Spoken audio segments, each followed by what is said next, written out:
Welcome to a new episode of Live Healthy Longer. Have you ever wondered if you've had past lives? What about an afterlife? Are you curious about what takes place after we pass on? Well, you're in luck. As we enter what many consider a troubling year, this episode is going to reveal some outstanding facts about observations. This episode is supported by Amazon Books, who now offer such great new reads such as The Real You, Only Better, Live Healthy Longer with Dr. Jim, and Rebirth of Aaron O'Brien. Now it's time to join our host, Dr. Jim Polikoff, as he leads us on a journey about what has shaped who we are and who we might become. This is Dr. Jim Polikoff, and thanks for joining me as we forge forward in 2025 with great curiosity about what this year will bring. For slightly over half of the United States, 2025 is a year of excitement. But about 49% of Americans enter the new year with disappointment and concern. My hope is that this is a period of time when we can find a way to come together. I do believe as Americans, there is more that unites us than divides our nation. As a health specialist, I'm keenly aware that today, more than ever, our mental well-being is absolutely essential.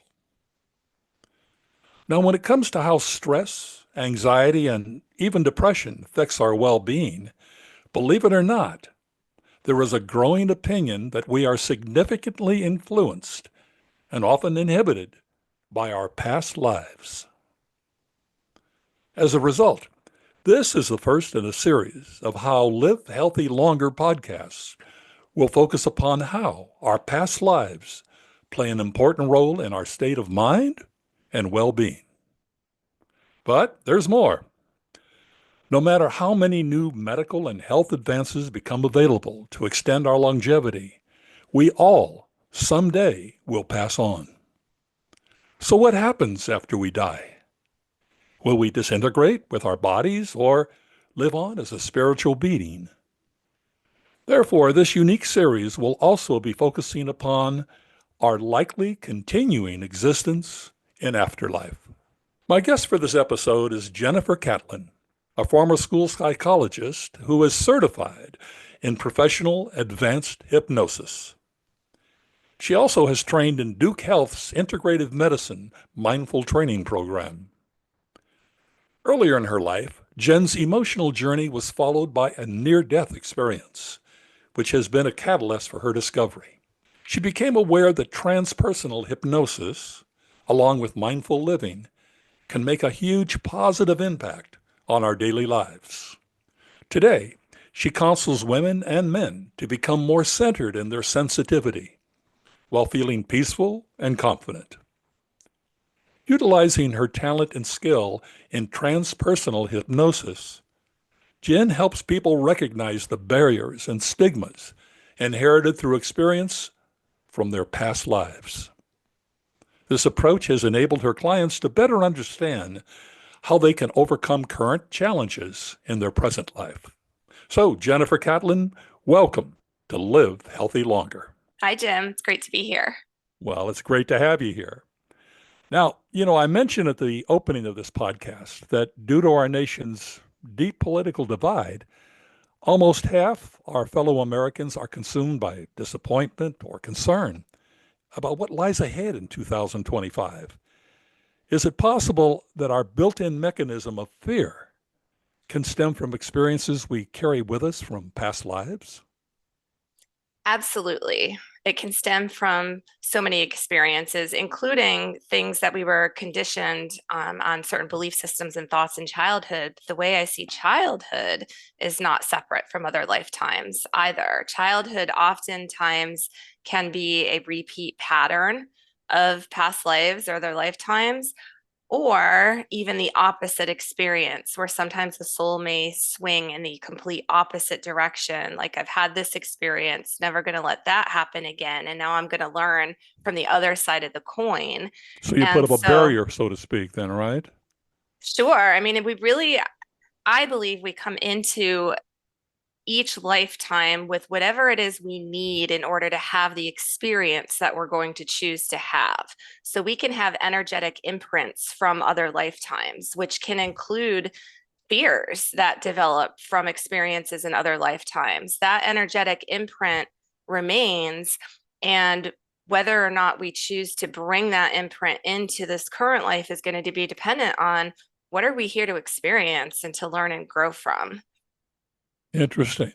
Now, I'm well aware of your talent to dig into past lives by employing hypnotherapy, but let's begin by dispelling some of the myths that surround hypnosis. I mean, some people says, "Well, it's in the field of magic or voodoo."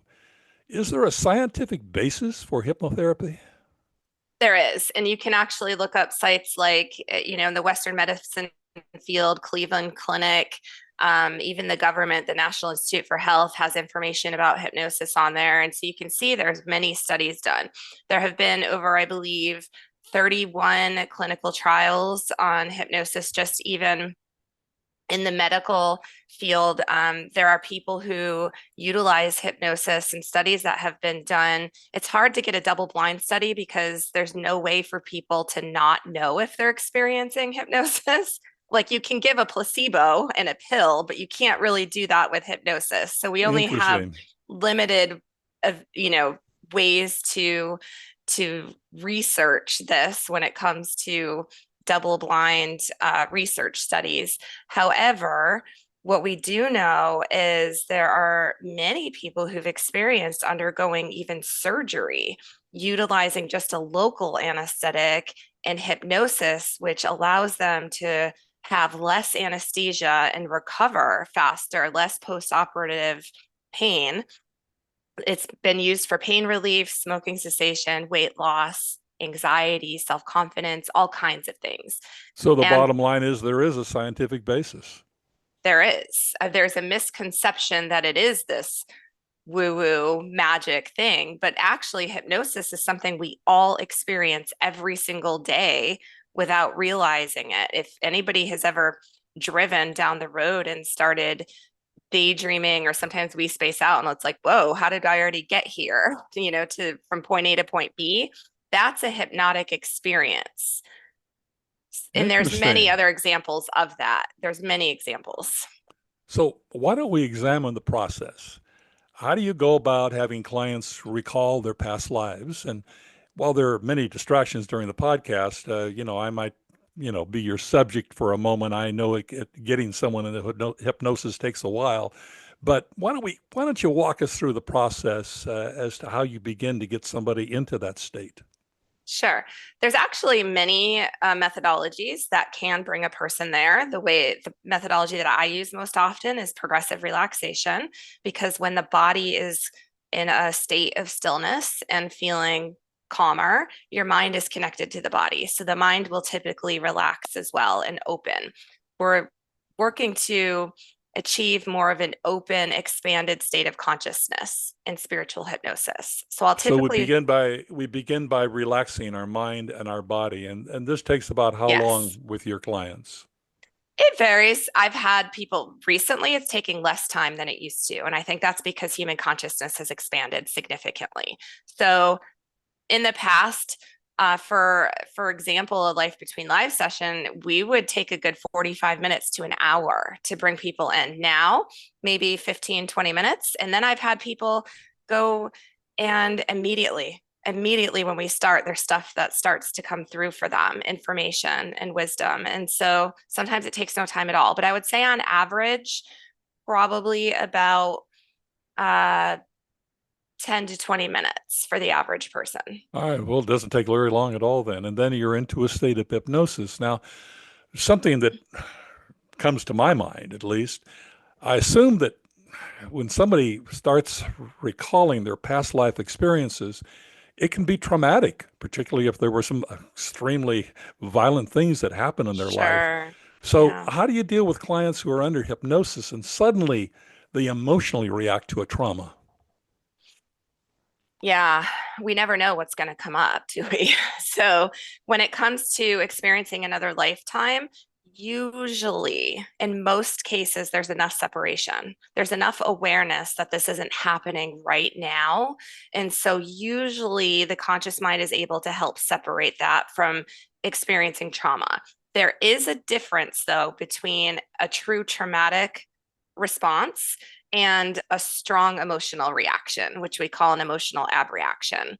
And there are many sessions. I would say the vast majority of sessions I facilitate, there can be strong emotions that come up. And I just see that as an energetic release, that the person is releasing energy they've carried for a very long time. And then it's a matter of just riding the wave, of holding space, allowing them to feel the emotion, holding space for them so they can feel comfortable and safe feeling the emotion and letting it flow. And then it will release. The I'm assuming you trauma, have techniques that you employ when this sort of thing happens, particularly if it starts to get out yes, of hand a bit.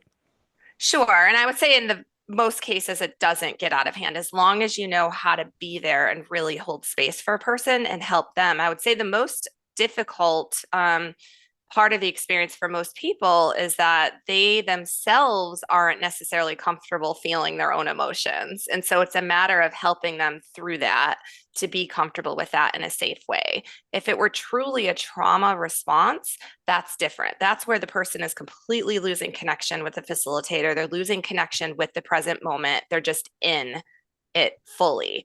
And that's a situation where we can employ techniques to bring them above the experience. So they're witnessing it from a distance, from either above or far away, because you want to dissociate a person in trauma from the experience. Or there's another technique called rescue, where you can have their current self, their current conscious self, go to that past lifetime self and get them out and bring them into a new space and then do some intervention there. That's a last resort technique because we don't necessarily want to intervene with anything unless it's a true trauma response and nothing else is working. Well, and we're going to get into this in a few minutes, but obviously this underscores the importance of choosing a capable and professional psychotherapist, so to speak, that, I mean, obviously gets into hypnosis, knows what they're Mm-hmm. doing. Now, without naming clients, can you provide some examples of past life experiences and how these recollections, along with your counseling, of course, help those individuals in their present lives?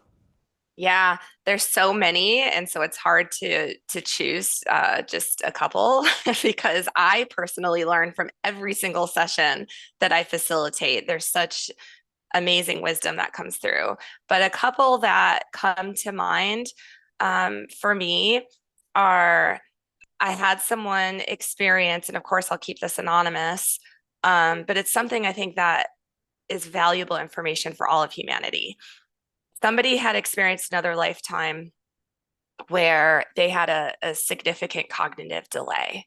And as this person was experiencing, their conscious mind kept questioning, like, why is this? Like, why this lifetime? Why would I do this? You know, this person is very intellectual in their current life and just couldn't make sense of it. So my job was to help them stay connected and let's keep going with the experience.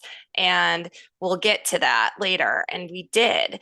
And in the life review, it was revealed that in this current life, you're not present at all. You're missing the moment. Every moment you're missing because you're so busy all the time and focused on future this or whatever. And the point was in that lifetime, you had no choice but to be present. You noticed every sunrise, every sunset. You noticed everything that was right there for you in the moment. And the message was be more present. There's magic in this moment, no matter what you're doing or how busy you are, you can be conscious about this moment. And that changed. So I had not heard from that person for years. And then they came back for another session and told me it completely changed their life. And in their career, they're even offering others the opportunity to bring conscious awareness to the present moment. And it just opened up so much for them. Well, the Um, bottom line is people really, we're learning from this is people really need to be more aware of the present moment, the sunset, the sunsets, the sunrises, the taste Everything. of food that when it hits your lips and your tongue, all of these things that we just kind of push to the wayside because we have so many other human distractions. Yes. And that's significant for me too, and very meaningful because I come from a strong mindfulness background. And that's what mindfulness is. Mindfulness is all about cultivating present moment awareness with non judgment and just being objective about it as a witness. That's what consciousness is. Consciousness is just aware and present. And so when you're able to bring that to your life in an embodied way, you are being, I mean, that is your highest self. And you're able to be that and experience that no matter what it is you're doing. So, just another question that kind of relates to this. Let's say a phobia. I mentioned fear. Mhm. And people don't understand why am I so fearful of this and that. And you go back to the past life and you identify what happened. Do you have any examples of, let's say, some of your subjects who actually experienced something like fear or a phobia in their past life and how coming face to face with it in their present life under hypnosis really helped them adjust to that phobia or problem? Sure. I've had people who've experienced fear of fire, to find out that in a past life they were in a fire that killed either them or family members of them, or perhaps witnessed something. I myself had an experience that was not activated until I had a child, um, of a fear of bears, which I had Of never had bears. before. I grew up camping. I never had a fear of bears before, but there are certain events in our current life that can activate it. And for me, it was a child. And in my own hypnosis training, when I was training to be a facilitator, I had an experience as the practice client of having a past lifetime where there was an encounter with a grizzly. And it wasn't even a traumatic encounter, but it Hmm. was my perception at the time of a child having witnessed a grizzly from far away scared me in that lifetime. That imprint was carried over and activated when I had a child, even though nothing traumatic had happened at all. There was no actual face to face encounter with the bear. But because I was scared of it in that lifetime, it had carried over and activated. And so we were able to work with that and clear it. But there's many examples of fears of snakes. I've seen fears of fire, fear of flying. There could be all different things. And really, fears just boil down to sometimes it can be specific to the thing a person's afraid of, but underneath it, sometimes it's not even the thing they think they're afraid of. It's really a fear of loss of control. So So that's the underlying root. I hesitate to use a pun, but you learned in your experience how to grin and bear it. So that's pretty bad. Anyway, I couldn't resist that. I'm sorry That's a about great that. joke. Well, so why don't we kind of switch gears for a second? Let's turn to the question that's on everyone's mind, particularly as we age. What happens after we die? Can you share experiences of afterlife that your hypnosis sessions have revealed? I mean, what's it like after we pass on? Yeah, I'm never going to say I personally know 100% because, I'm human too, but I can say what I've learned from facilitating sessions and all the research I've done. And what I truly believe and feel in my deepest being is that what sessions have shown us is that, and near death experiences as well, is that when we cross over, we still have conscious awareness. We're still aware, we're just free. I've heard people describing it like it's like taking off a tight fitting shoe, where their energy is free and expanded. And we still have some individual identity though. And that was what would be referred to as the soul or energetic body. And there are typically loved ones and or spirit guides who meet us when it's time to cross over, and then we'll go and it's not so linear, I think, like we used to think it was. I mean, time itself is not what we experience on Earth. So what happens from there can vary, but the possibilities are meeting with your soul group, the group of souls that you tend to be very close to and often incarnate with. It can be learning about the things that you do as a soul being when you're not in the body, different activities, working with energy, color, sound, things like that.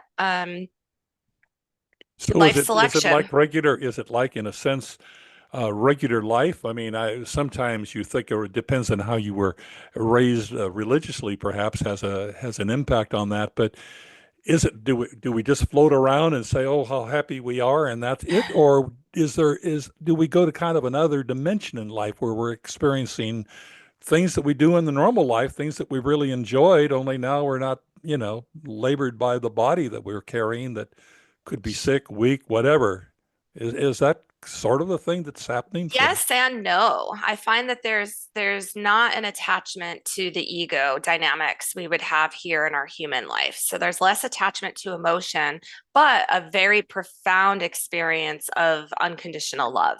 That is the one connecting thread I see in pretty much every experience, is that there is the experience of unconditional love in So no spirit more and just being hate, wrapped with it. but just love all the No, time. love. Yes, there's no um sinning or hate. It's learning experiences. We're Boy, if we learning can and only be there growing. now. Right. Well, and that's partly why I believe we come, and what I've been told is that we come to Earth to have the experience of duality, because in spirit, we are whole and complete. We are always learning and expanding, but you also can't, there's limitation in what can be experienced. Like, how do you know your wholeness unless you experience the opposite? How do you know daytime if you don't have nighttime to compare it to? It just is as it is. And we do have experiences in spirit, absolutely. But the experiences we can have are limited unless we come into a body. And to have this other experience in a realm that experiences duality, we have to have that comparison. Now, I would imagine with your clients, the ones that have gone into deep hypnosis and remember some portions of their afterlife, um, I'm sure it varies from person to person, but in most cases, do we meet God in afterlife? How do we go about finding a purpose or choosing identity in a reincarnated life? How does this all work? Yeah, so I would say in most cases, I don't know anyone personally who has had the experience of being in the presence of God, but I've had people experience feeling close to it. It's almost, I've had some people describe it as it's like there, but it's everything and everywhere all at the same Interesting. time. And we're all it. We're all a part of it.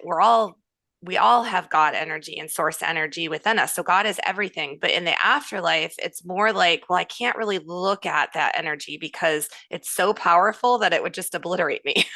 Like, it's too much to contain and handle. So there's that. And then in terms of choosing our current lifetimes, we do go through a process of life selection where we might do this individually. Oftentimes we have the support and help of guidance, our guides. And it's like you can try out different bodies. Which body is going to best support the goals you have for this life? For example, being in a body that maybe experiences pain or limitations is giving you that experience in life versus being in a body that's very athletic and nimble. So we get to choose the experience that we want to in the next life Yes. absorb. And we want to be part of it.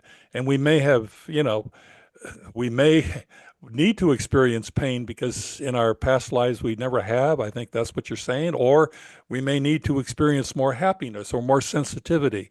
In other words, I suppose what you're saying is that in afterlife, we have an opportunity to learn, to discover what we missed in the past life and what we could Mm-hmm. bring to a new life. Am I correct?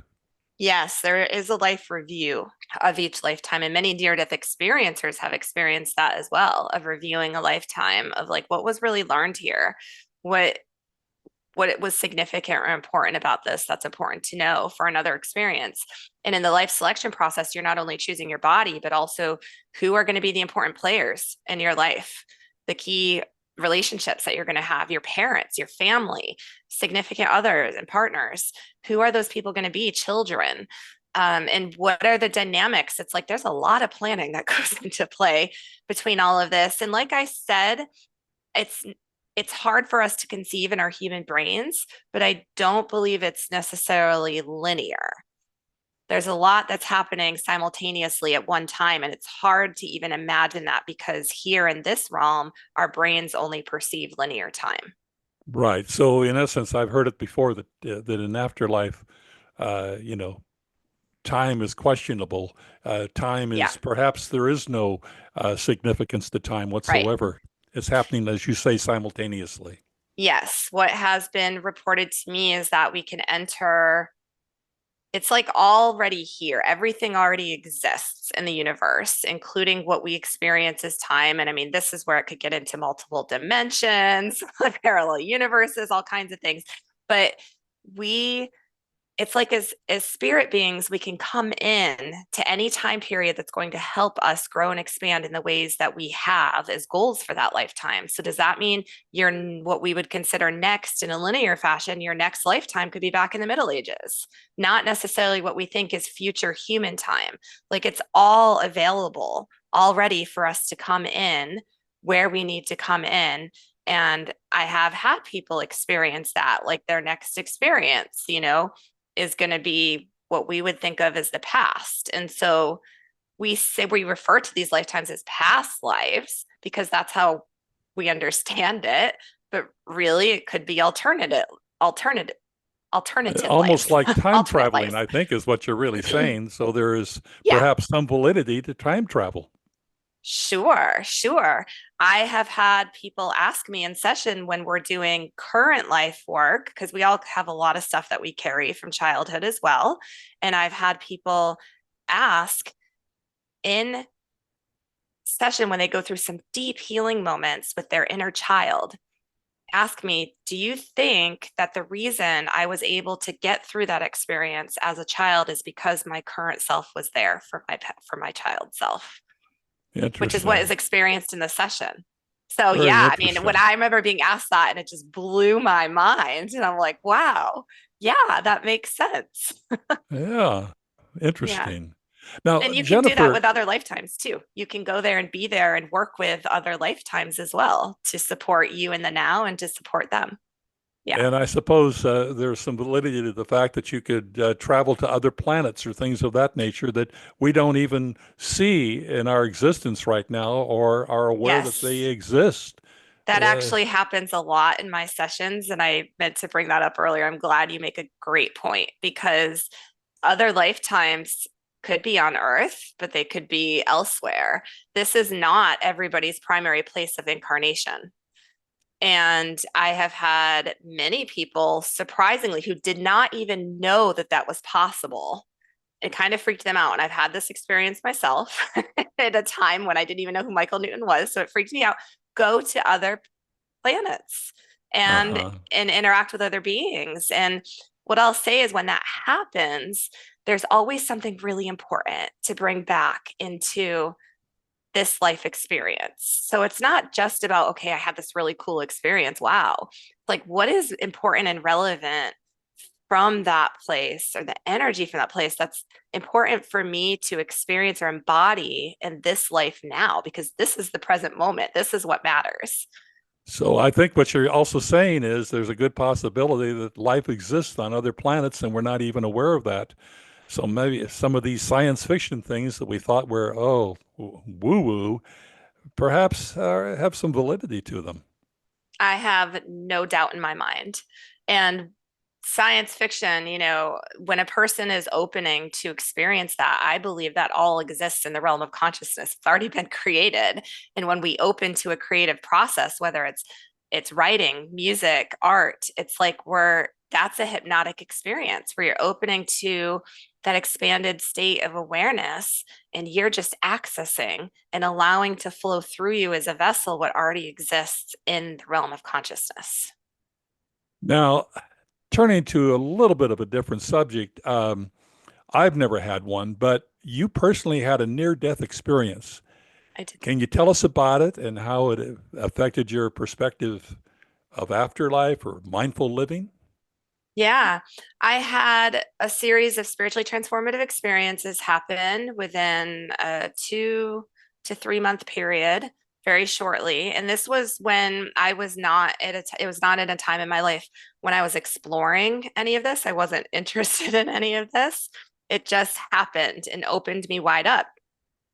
And that's what led me to hypnosis training. And when I was in clinical hypnosis training, we had not gotten to anything spiritual. I had a huge spiritually transformative experience, which to me was even more meaningful than my near death experience, which I had 2 weeks later. And it was an experience of being guided. This did not happen from the facilitator. She had no idea I was even experiencing this. I was just blip gone to another planet that felt like the deepest sense of home to me in a way that I didn't know I was missing this thing with other beings. And there was communication happening with sounds that don't even exist here, but I knew everything that they were saying. And then it became telepathic. And they were telling me about there being more to spiritual hypnosis and how I have to keep going in this journey. That's how I discovered Michael Newton, Life Between Lives hypnotherapy process. It Mhm. was 2 weeks after that I had a near death experience, which happened while I was driving, and I could feel myself losing consciousness. At the time, I was bit by a tick and got contracted Lyme disease from it, and it caused afibrillation in my heart. And I didn't know that. I didn't know what was going on with my heart at the time, but I could feel I was losing consciousness. And I had enough warning to pull over, get my husband on speed dial, and just say the name of the road, call ambulance, something like that. But it was I could hear in my mind, it was very clear, but it was coming out slurred. I thought I was having a stroke. Half of my body became paralyzed and my words were slurred.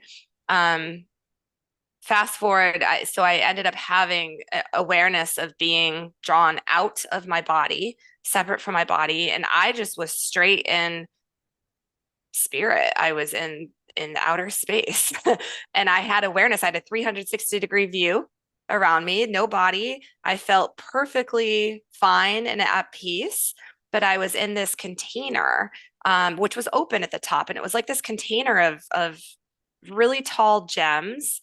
And I could feel energy coming off of that, sustaining me. And I heard a voice. I don't know where it came from or who it came from. I could sense the presence of other beings around me that were supporting me, but I heard a voice to say, do not leave this place. And I could sense that if I left, I wasn't coming back.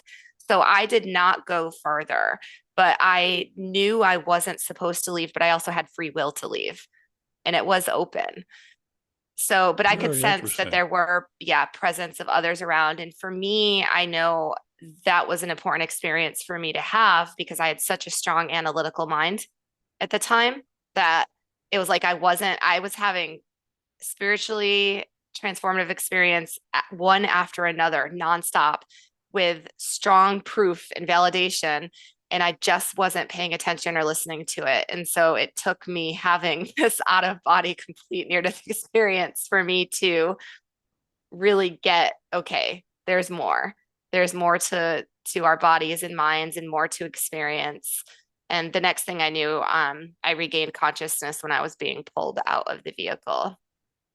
And this experience then led you into what you're doing now and helping other people because, you have you not only have the experience of your clients, but you yourself have experienced a near-death experience. So many have. In a sense, Mm-hmm. I'm happy in a way I haven't, but in a way that I think it would have given me greater perspective would I have had a near-death experience. But those who have, I think, in a way, the circumstances might have been unfortunate, but what they end up with is far more fortunate than before they had that experience. So Yeah. perhaps that not only helped you, but now led you to help others, which I think is very important. So Yes. let's turn back to what we began this podcast with today's challenges, Mm-hmm. like a divided America, what a divided America faces. Now, in addition to past life regression, you're also experienced in psychology, and You specialize in guiding people who are stressed and overwhelmed. Aside from hypnotherapy, can you Mhm. provide some practical steps that my listeners can employ at home? Those that are going through disappointment, concern, what can they do at home for stress management? Yeah, there's a lot, far more than I can possibly convey in the time we have here, but I'll go over 5 simple practices that people can do at home. So, the first one has to do with the connection to breath. Our breath is directly connected to the nervous system. And so, noticing typically when we're stressed out in our nervous systems or in fight or flight, that's the sympathetic branch of the nervous system, fight, flight, or freeze. What you want to do is to practice elongating your exhalation. Usually we're holding, we don't even realize our breath becomes shallow, where our inhalation becomes longer than our exhalation. We're not releasing, we're holding. And so just simply, nobody even has to know you're doing it. It doesn't matter the pace at which you're breathing, just count your inhalation and at the same pace, begin to elongate your exhalation in comparison to your inhalation. So breathe out longer, slow exhalations, and until you can get it to be about twice as long as the inhalation. And that helps to activate your parasympathetic rest or digest branch of the nervous system. You can do that for like 3 to 10 minutes. Another thing you could do on its own, or even to enhance that, is to lie down and take like half a cotton ball and put it in your right nostril. So you're plugging your right nostril.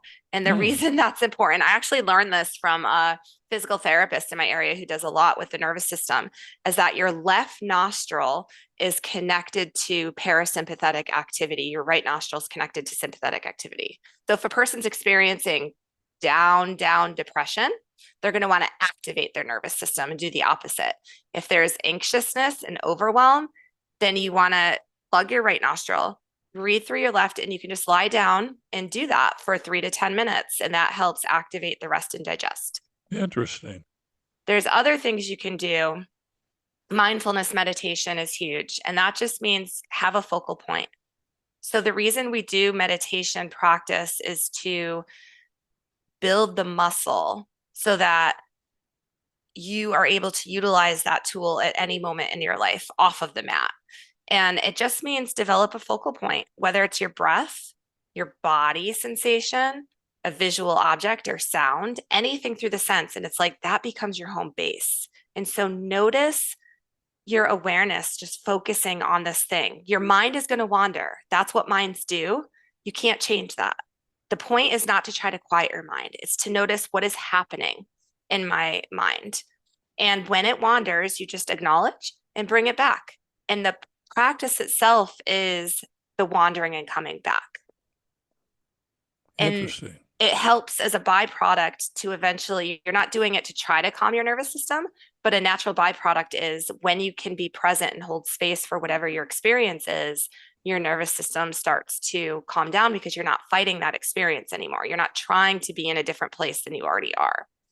So it's almost And like an automatic, spontaneous, you might say, tool that you have available. If you really learn, understand yes, mindfulness meditation, you can then reach out and use it at a moment's notice if necessary.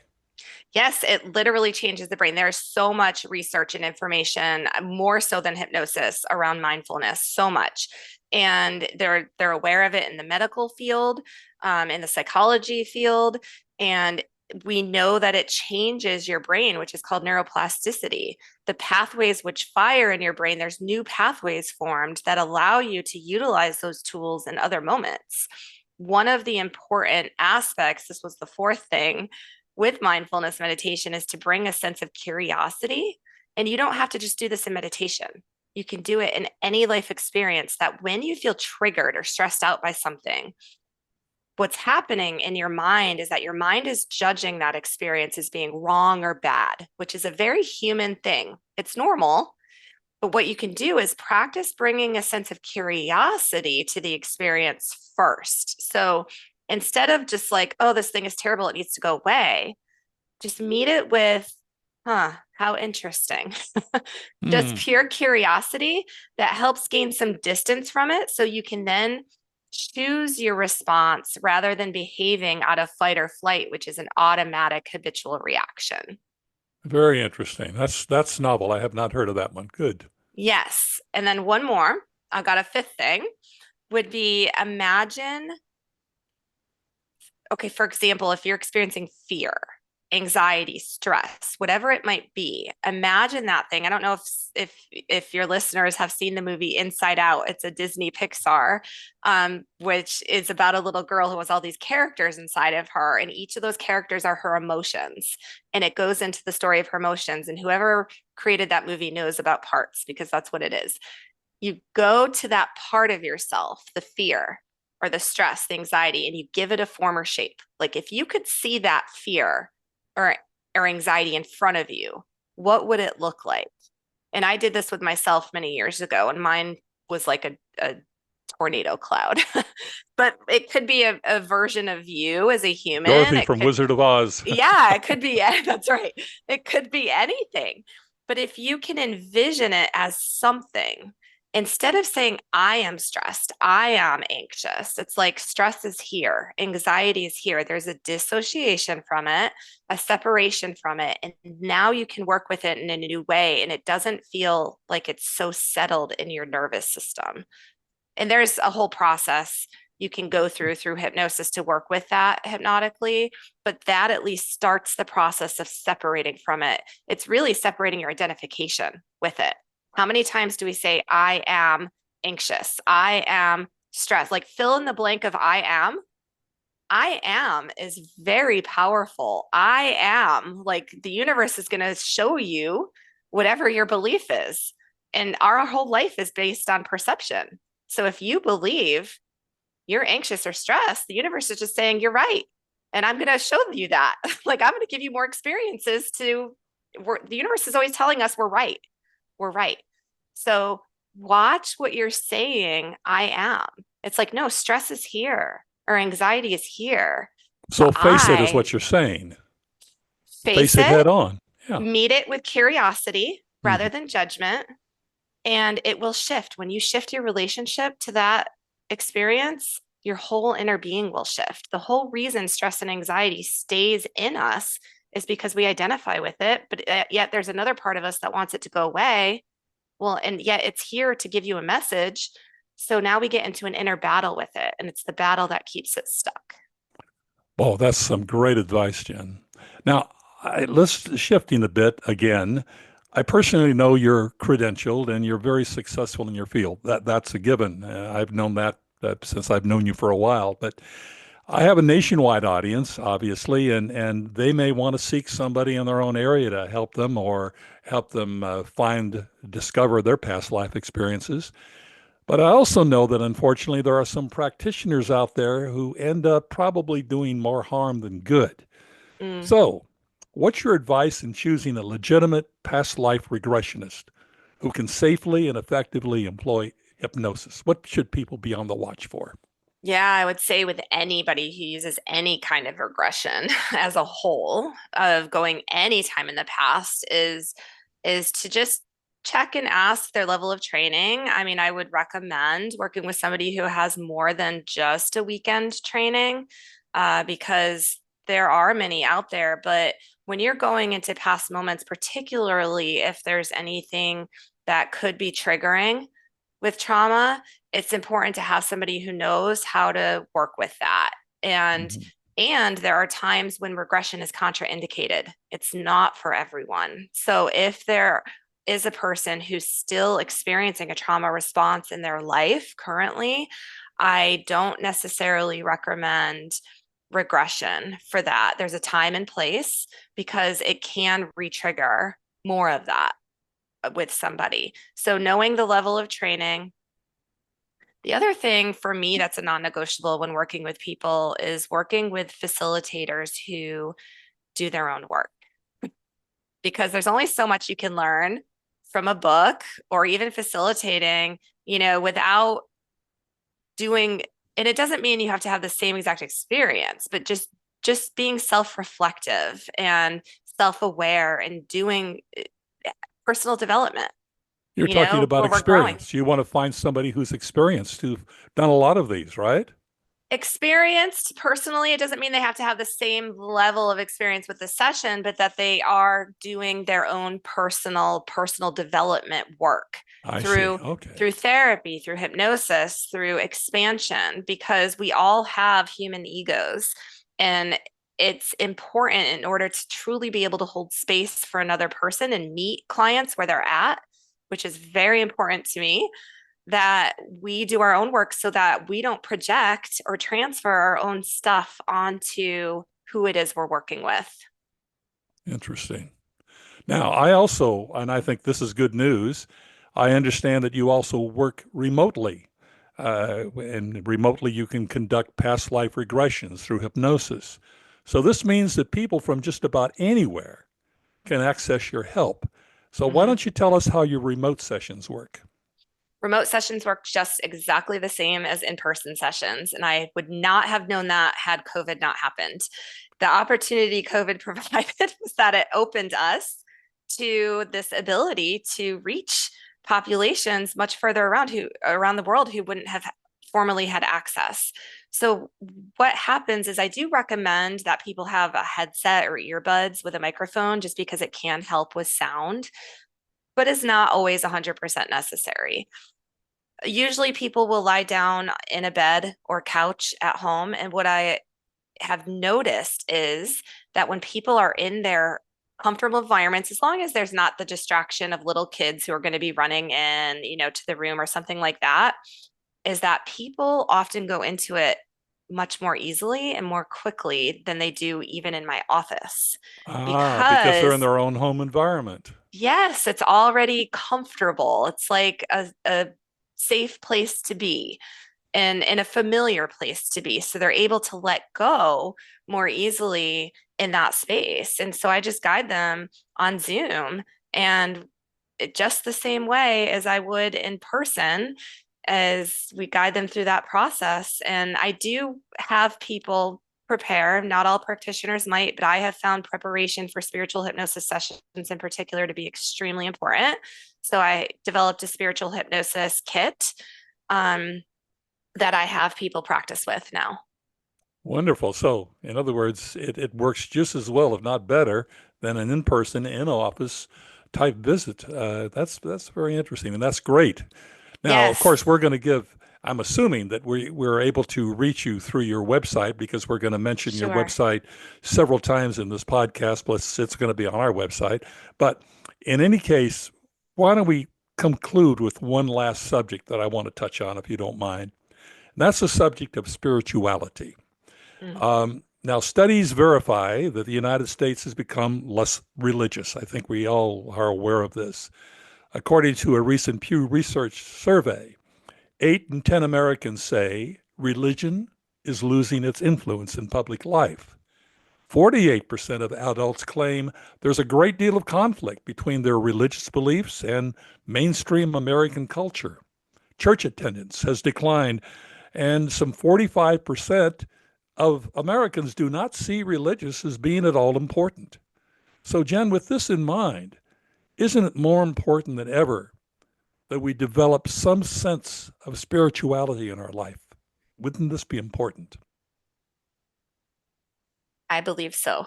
Yes, wholeheartedly, yes, because I also feel that now more than ever, we are disconnected from ourselves.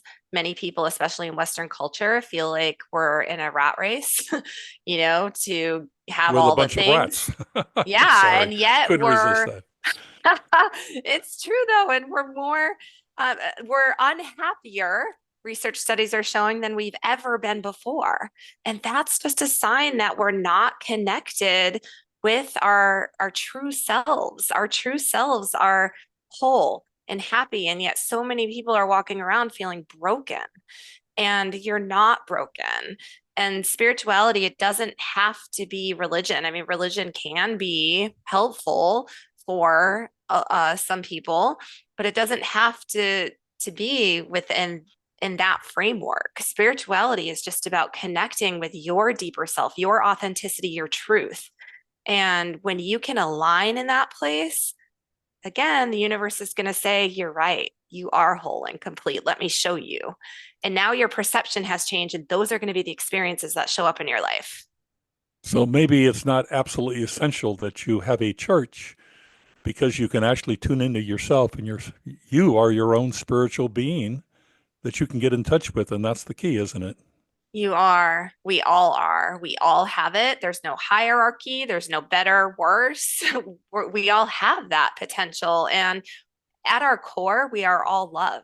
That's what we are. And believe that's why we all experience, in the spirit realm, unconditional love, because that is the energy. That's who we are. And so when you can get in touch with that, and of course, you're still going to be human. That does not mean life suddenly becomes perfect. You're not here to have a perfect life. You chose to come here to experience a realm of duality, but you can have a different perception of it. That's when things start to change. And I've seen this happen in sessions too, where the realization happens that everything is happening for you instead of everything is happening to you. Very interesting. I think that's a great note to end on. Jen, this has been a very insightful interview. I mean, very insightful. I want to emphasize that. And I want to thank you for sharing it with us. Thank you so much for having me. It's been a lot of fun being here. I'm going to be right back to discuss why eating plant-based foods can actually help you in developing spirituality, believe it or not. Jennifer Catlin and her past life regression website can be found at jencatlin.com. Discover how transformational hypnosis can unlock lasting peace and confidence. That's Jen, CATLIN.com. You can also find Jennifer Catlin on our website, jamespolikoff.com, where many other podcasts, blogs, and healthy information can be found. Now, here are some new books you can find on Amazon.com. The Real You Only Better is a book that can empower you to stand up for your true inner beauty and choose cosmetic procedures that will fulfill this promise. Live Healthy Longer with Dr. Jim is written by our own Dr. Jim Polikoff, and it unlocks the secrets to longevity and a more intimate life. Plus, if you are looking to rekindle romance and passion, read Ignite Your Inner Flame, written by Gloria Polikoff. Now back to Dr. Jim. Thanks again to Jennifer Catlin and her insightful information, especially the confidence she inspired that despite how divided our nation is, we still have an opportunity to make life better and more fulfilling. Now on to eating for a spiritual connection. While we utilize food to strengthen our bodies, there is some evidence that food can also feed your soul. One might also define it as plant-based medicine. For example, leafy greens come straight out of the ground and bring us closer to our actual energy source, the sun. And it's no coincidence that shamanistic diets involved high plant volume. Chlorella is a superfood that provides cleansing properties, and a handful of sprouts can bring you the same benefits as a whole head of broccoli without the digestive distress. Holy basil, yes, I said holy, helps you feel at ease when faced with stress. And it turns out that angelica, which you can use in soups and salads, has been touted for centuries for its psychological and spiritual properties. When eating plant-based foods, close your eyes for a moment and absorb the supernatural taste. Please take a few minutes to read my blog, Foods That Enhance Your Spirituality. Simply go to jamespolikoff.com and click on blogs.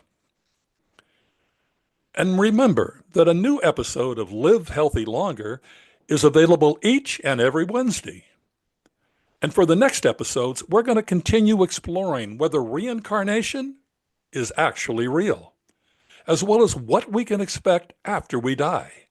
Is there an afterlife? And if so, what's it like?